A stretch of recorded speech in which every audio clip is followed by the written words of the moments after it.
और कवन दूर गतिया होइरा और विधाना के लिखल सच बतिया और विधाना के लिखल सच बतिया और कवन दूर गतिया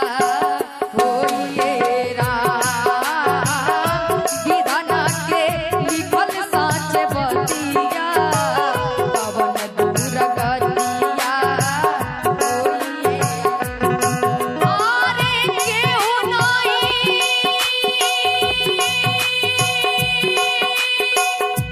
जाने तना के केहू नहीं जाने यही तना के कवन दूर गतिया होइरा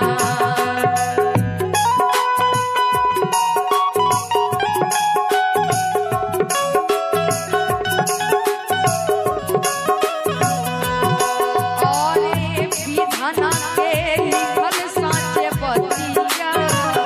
विधाना के लिखल सच बतिया कवन दूर गतिया विधाना के लिखल सच बतिया कवन दूर गतिया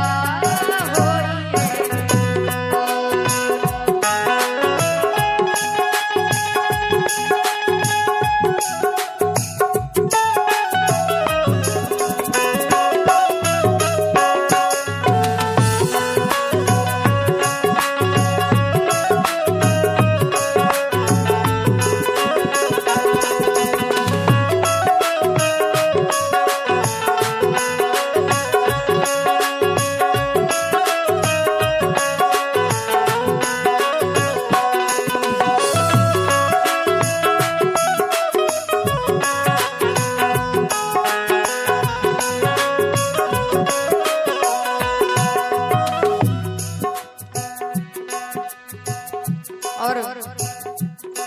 ये हमारे जो आपके कानों तक बहुत ही मधुर आवाज पहुंचा रही है, ये हमारे नैना डीजे साउंड सर्विस, इनके ओर से 500 रुपए का दान आया है। बहुत बहुत धन्यवाद इनको।